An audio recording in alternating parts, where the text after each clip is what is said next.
इस धरती का पहला मनुष्य है मनु। ब्रह्मा ने अपने शरीर से एक स्त्री पुरुष बनाया, अपने आप को दो भागों में बांटा। एक है पुरुष मनु, दूसरी है माता शतरूपा। नर सृष्टि इन्हीं से आरंभ हुई है। मुसलमान लोग इसको आदम कहते हैं, आदम से आदमी और मनु से मनुष्य बना। इस मृत्युलोक का प्रथम पुरुष है श्री मनु। ये मनुवादी चिल्लाते चिल्लाते इनके मुंह का थूक सूख गया होगा, लेकिन इनको यह नहीं पता है कि तुम भी औलाद मनु की ही हो। जितनी भी मनुष्य जाति है इस धरती पर, उन सबका पुरखा मनु है। चाहे वो ईसाई हो, मुसलमान हो, फारसी हो, कोई भी हो, सबका पुरखा मनु है। गोस्वामी जी ने लिखा है, स्वयंभुवु मनु और शतरूपा जिनते भई नर सृष्टि अनूपा। नर सृष्टि का आरंभ ही इस महामानव से हुआ, इसलिए तो हम मनुष्य कहलाने के अधिकारी हैं। हमारी दादी शतरूपा मां है, हमारा दादा मनु है। ये तब की बात है जब जाति थी ही नहीं। लोग मनु को जाति में जोड़ते हैं। मनु जी महाराज ना ब्राह्मण हैं, सुनिए, मनु जी महाराज ना क्षत्रिय है, ना वैश्य है, ना कंष्ट है, कुछ भी नहीं। सतयुग में जाति थी ही नहीं। सतयुग में एक ही जाति थी, एक ही नाम से सबको पुकारा जाता था, हंस, और एक ही मंत्र होता था, ओम। श्रीमद् भागवत के 11वें स्कंद में इस बात का वर्णन है। सृष्टि के आरंभ काल में कोई भी जाति नहीं थी। ब्रह्मा जी ने अपने 10 बेटों को धरती पर भेजा और कहा मानव जाति का विकास करना है। तो उन्होंने आकर के प्रचार किया। एक बहुत बड़े यज्ञ का आयोजन किया गया, जो यज्ञ हजारों सालों तक चला। मैंने कपिल पुराण में बस इस बात की चर्चा करी है पहले। तो उसमें 4 तरह के लोग दिखाई दिए। उन्होंने वेद के मंत्र रटाए, लेकिन उनमें से कुछ लोग ऐसे थे जिन्होंने मंत्र कंठस्थ कर लिए और बड़े परफेक्ट मंत्र बोल रहे थे, वो शुद्ध उच्चारण कर रहे थे। उस यज्ञ में कुछ लोग ऐसे थे, वो हथियार लेकर के खड़े हो गए कि कोई आ ना जाए इस यज्ञ को डिस्टर्ब करने के लिए। और कुछ लोग कह रहे थे, जी मैं समुद्र के किनारे जा रहा हूं, यज्ञ के लिए नारियल चाहिएगा।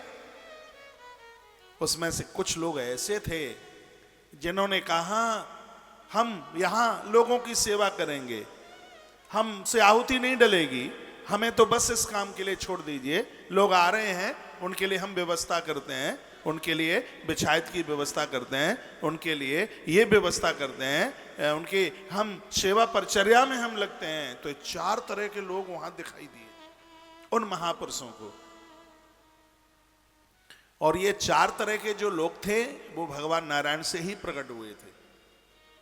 जिन्होंने मंत्र हाल ही याद कर लिए थे, वो नारायण के मुख से प्रकट हुए थे।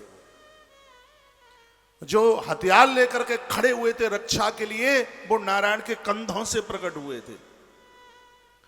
जो वहां के भंडारे में सामग्रियां ला ला करके दौड़ दौड़ करके व्यवस्था कर रहे थे, वो नारायण के उदर से प्रकट हुए थे।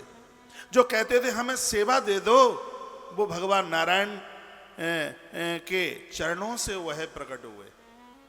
और वो ब्रह्मा के जो मानस पुत्र आए हुए थे, और उन्होंने इन 4 को नाम दे दिया।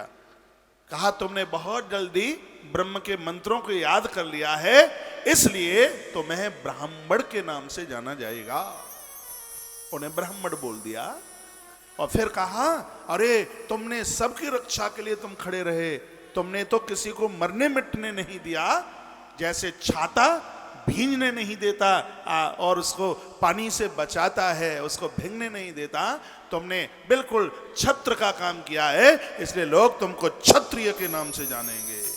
वो ब्रह्मा के मानस पुत्र कहने लगे, तुम क्षत्रिय हो गए, क्षत्रिय।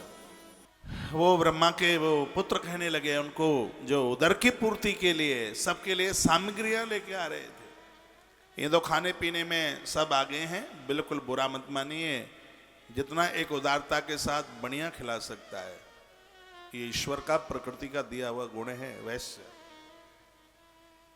वो नौकर को भले ही 5 रुपया फालतू न दे, लेकिन उसके घर जाइए, जब तक तुम नाक तक नहीं भर जाओगे तब तक तुम्हें थाली से नहीं उठने देगा। ये गुण है उसका, अपना प्रकृति का गुण है उसका। वैश्य, अग्रवाल, माहेश्वरी, महावर, ये वैश्य। ईश्वर ने बड़ा गुण दिया है और सत्य तो यही है, यदि ये कौम ना होती तो ये धर्म इतने विकास की तरफ कहाँ होता। मठ मंदिरों में देखिए, धर्मशालाओं में देखिए, बहुत बड़ा योगदान है पूरे दुनिया के में इस कौम का, वैश्य का। ईश्वर ने उनके ऊपर बड़ी कृपा करी है और कहा है कि आदमी जब भूखा होता है तो पेट बिलबिलाता है। हाँ, पेट में कुछ खाने को हो, जैसे पेट को भोजन शांत करता है, उसी प्रकार से दान पुण्य करके और ये वैश्य भगवान को बड़ा प्रसन्न करता है, बहुत प्रसन्न करता है। तालियां वैसे ही बजा रहे हैं क्या?